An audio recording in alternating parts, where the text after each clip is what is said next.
Et sur le registre de la coopération décentralisée pour les collectivités du Sahel, l'actualité est à la mise à jour d'un schéma d'aménagement pour les localités de l'espace.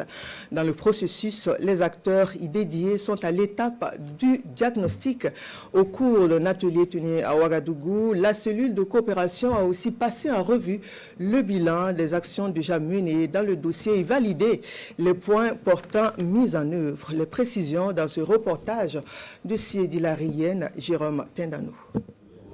Après 5 ans de mise en œuvre et compte tenu du contexte sécuritaire des 3 États, le Burkina Faso, le Mali et le Niger procèdent ici à une relecture du SATI, le schéma d'aménagement transfrontalier intégré, afin de l'adapter aux réalités actuelles.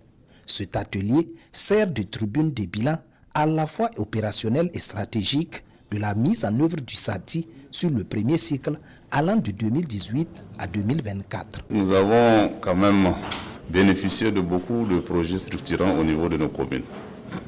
Si je prends au Niger, la commune de Terra a bénéficié de projets structurants comme la piste à bétail Terra-Dori, qui est de 150 km, les marchés de Terra, le grand marché et le petit marché, l'abattoir séchoir de Taka dans la commune de Terra.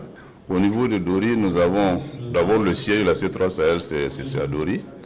Nous avons la réhabilitation de l'hôpital de district de Dori.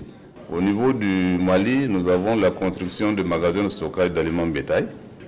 Et nous sommes ensemble avec tous les cadres techniques régionaux comme nationaux des 3 pays afin d'échanger réellement pour ce qui est possible de se faire dans l'espace du Sahel. Cet atelier est aussi l'occasion de faire une cartographie pour trouver des perspectives aux principaux défis de l'espace transfrontalier et promouvoir la paix et la cohésion sociale. Nous sommes dans une situation d'insécurité sur laquelle nous sommes en train de discuter de ce que nous pouvons faire et pour que ces populations puissent être plus dans la résilience qu'ils sont, être en mesure de porter des nouvelles perspectives. Les travaux se mènent en groupe restreint, puis en plénière.